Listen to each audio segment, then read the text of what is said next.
After the Last Supper, Luke tells us in his Gospel, chapter 22, verses 39 to 44, Jesus went out as usual to the Mount of Olives, and his disciples followed him. On reaching the place, he said to them, "Pray that you will not fall into temptation." He withdrew about a stone's throw beyond them, knelt down and prayed, "Father, if you are willing, take this cup from me. Yet not my will, but yours be done."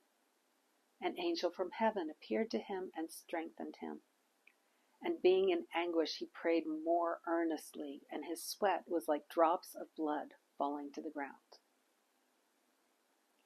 While the disciples, exhausted from sorrow, as Luke tells us, fell asleep, Jesus fell into deep despair and anguish. He knew the suffering that lay ahead for him, the beatings, the abuse, the torture of the cross. He knew that he, who had never sinned, who had always dealt appropriately with temptation, was about to bear the shame of every sin of humanity. From every thoughtless, impulsive act and every judgmental thought to every intentional act of harm and evil, Jesus had to bear the unbearable weight of it all. Looking ahead to his cross, he was overcome with grief, anguish, overwhelming stress and fear. These words seem so inadequate to describe his experience. Jesus prayed for another way, but he knew there was no other way.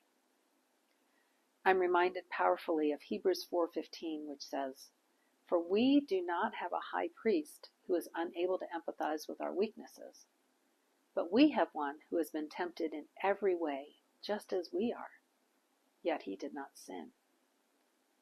When we face grief, anguish, fear, sorrow, depression, anxiety, stress, and overwhelm, we can remember that so did Jesus.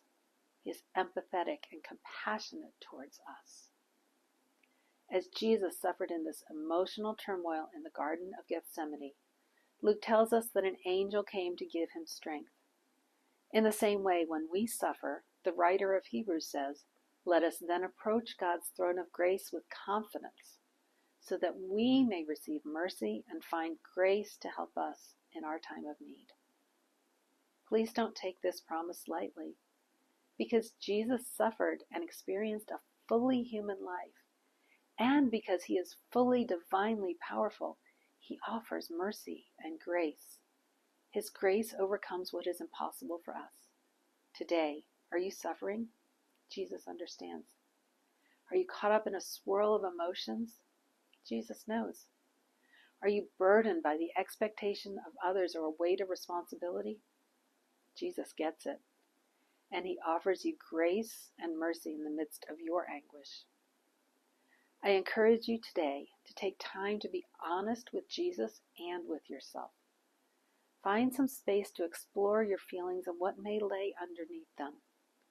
Allow yourself to feel your feelings honestly, and then ask Jesus to hold your heart.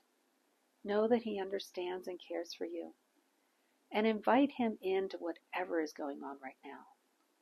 Open yourself to his grace and mercy. I'd like to pray for you now. Jesus, it is so good for us to know that you see and understand every one of our emotions. You have felt the same. Thank you for your mercy and grace. Please fill us with all that we need to face what lies ahead. May we see your grace overcome what is impossible for us. For your glory. Amen.